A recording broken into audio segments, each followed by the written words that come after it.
Ketemu lagi LG inverter guys. Jadi ceritanya seperti ini. Kulkas ini kalau kita perhatikan ini pernah dipotong ya sama teknisi ya. Jadi sudah pernah dicek teknisi. Kata pemiliknya, saya tegur, katanya jadi teknisinya datang tapi nggak bisa membaiki seperti itu ya. Jadi nggak jadi dibaiki. Lalu untuk selanjutnya saya yang dipanggil. Kalau kita cek tadi, kita tes kompresornya sudah nyala ya. Ya. Tapi di sini kita perhatikan ada bocor guys, ada bocor ya. Langsung kita potong saja. Gimana ya titik kebocoran, jadi langsung kita potong saja pipanya di sini. Oke, buat pemirsa semuanya sudah mampir di channel Waro Samarinda yang belum tekan tombol subscribe-nya, kita ingatkan kembali tekan tombol subscribe-nya supaya channel Waro Samarinda nanti berkembang lebih baik untuk kedepannya, supaya saya tidak lebih semangat lagi untuk share ya, share membagikan 1 juta ininya saja ilmunya setiap saya bekerja, supaya rekan-rekan semuanya yang masih pemula 1,5 juta juga ikut bisa ya, ikut bisa juga tahu bagaimana cara mengatasi apabila kita menemukan kulkas inverter jenis LG seperti ini. Masalahnya di sini kasus-kasus ini jarang banyak teknisi yang belum paham guys bagaimana cara menghidupkan kompresor dan lain sebagainya. Masalahnya untuk kulkas inverter ini tidak langsung menyala saat dicucukkan. Mungkin kita harus menunggu, proses menunggu itu pasti kalau kita menunggu pasti jenuh ya. Ada cara-caranya. Pokoknya tonton terus video ini hingga selesai supaya nanti tahu bagaimana trik saya cara menghidupkan kompresor. Dan saat ini saya lagi proses pemotongan pipa dan kita masih kita anu ya, sotir pipanya. Gimana pipa yang jelek mau kita buang dan kita ambil pipa yang masih bagus saja. Dan sekarang saya akan menyalakan blender lasnya, mau kita cabut dulu pipa pendorongnya, jadi kita buang saja pipa yang sudah kropos. Di sini sudah tidak ada korek guys saya, tapi saya ada alternatif. Jadi apabila saya ketinggalan koreknya atau korek saya hilang, saya ada alternatif untuk menyalakan api ya. Jadi saya ada alat ya, ini ada kelihatan bayangannya saja, alatnya tidak saya perlihatkan. Dan sekarang kita atur dulu apinya. Untuk yang menggunakan las oksigen ya, jangan terlalu gede oksigennya, kita kurangi oksigennya jangan terlalu gede. Kalau kegedean oksigen putus guys, pipanya ini langsung bolong jebol ya. Jadi oksigennya kecil saja, tapi kalau las oksigen itu pasti cepat ya, cepat. Nah ini langsung panas ya, langsung bisa kita cabut. Nah ini sebentar lagi bisa, karena ini kita kecilkan saja apinya, jadi agak sedikit lama ya. Kalau kita gedekan apinya putus pipanya, jadi kecil saja. Nanti kalau proses pengelasan juga sama ya, proses pengelasannya karena yang kita alas itu besi, jadi apinya kecil saja guys, atau oksigennya itu yang kecil saja ya. Apinya agak sedikit digedein tapi oksigennya yang kecil. Dan ini yang mau kita masukkan ke pipa pendorongnya, jadi kita kupas dulu karena di sini ada karet ya, karet selongsongnya. Karet selongsongnya ini fungsinya untuk apa? Untuk direndam di dalam air supaya pipanya tidak keropos, seperti itu ya, tujuan dari pabrik itu seperti itu.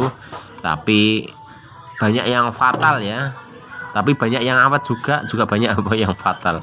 Saya sering menemukan kasus kulkas inverter jenis Samsung atau jenis LG, rata-rata itu kerusakannya adalah bocor di pipanya di sini ya. Kalau nggak bocor di pipanya biasanya rusak pada kompresornya. Saya juga sering menemukan kompresornya rusak. Kalau kompresornya yang kuat, biasanya yang nggak kuat itu IC inverternya guys. IC inverternya itu juga sering short seperti itu ya. Jadi Sebetulnya sih nggak short, cuman nggak nyambung gitu, nah jadi nggak connect. Setelah kita masukkan, lalu kita siapkan kawat las ya, kita masukin pipa pentilnya dulu, kita masukkan. Saya menggunakan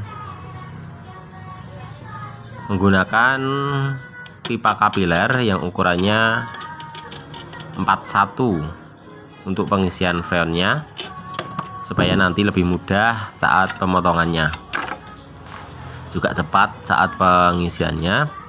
Bagaimana cara ngelas besi?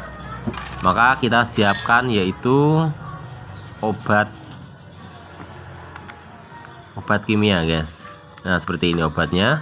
Saya menggunakan obat botol seperti ini. Nah, ini kita ratakan dulu di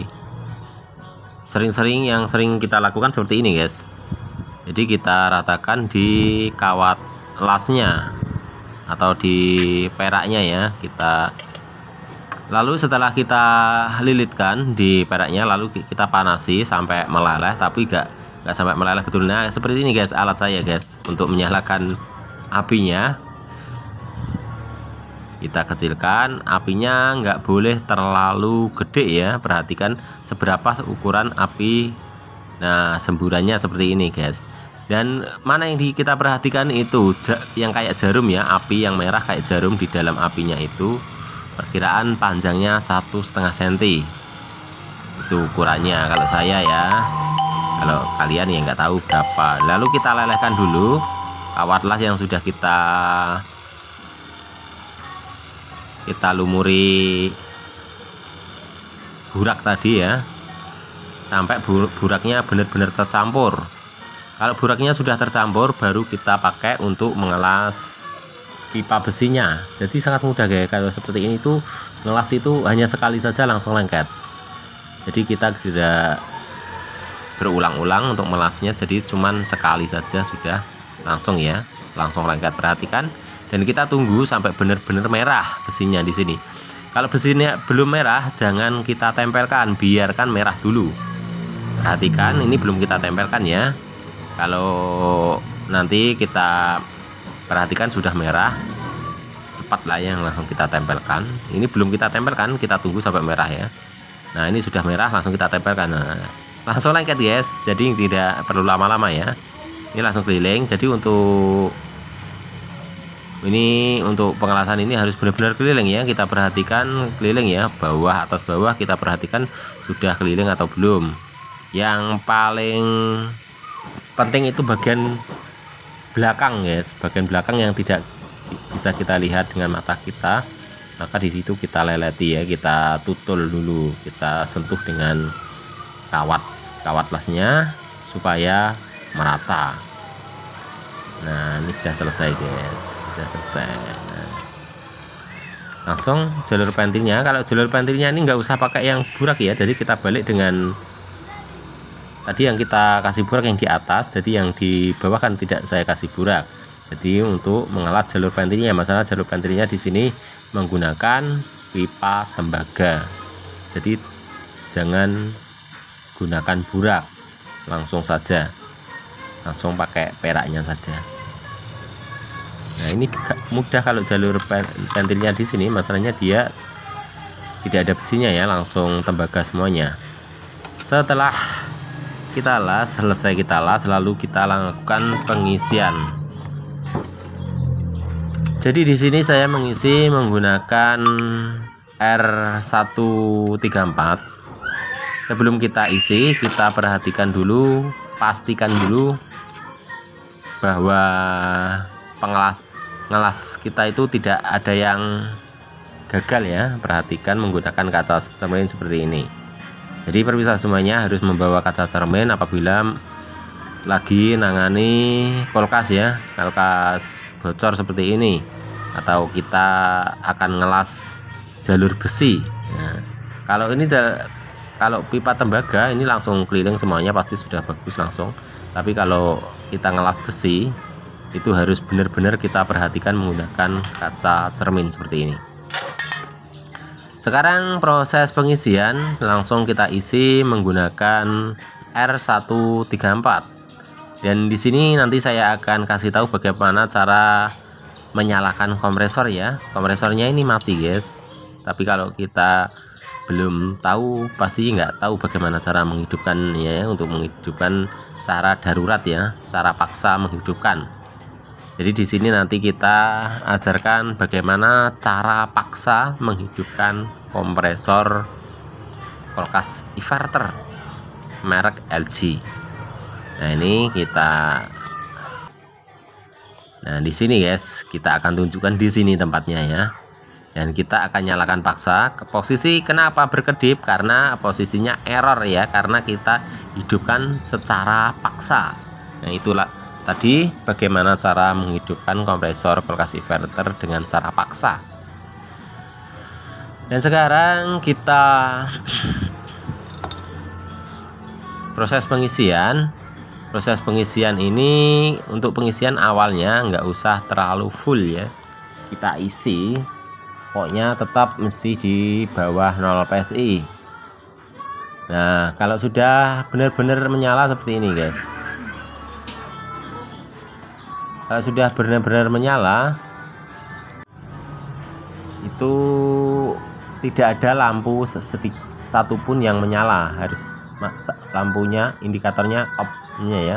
Nah, ini kita isi sekian dulu. Nah, ini masih berkedip ya, berkedip karena masih kita nyalakan dengan cara paksa. Nanti ini karena ini error ya, nanti dua-duanya lampu akan menyala.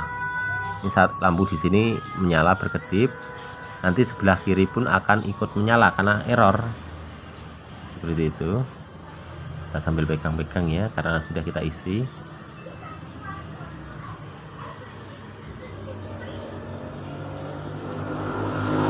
Seperti apa cara errornya? Perhatikan ya, nanti dia akan error. Nah, off ya, off kanan kiri dia akan berkedip.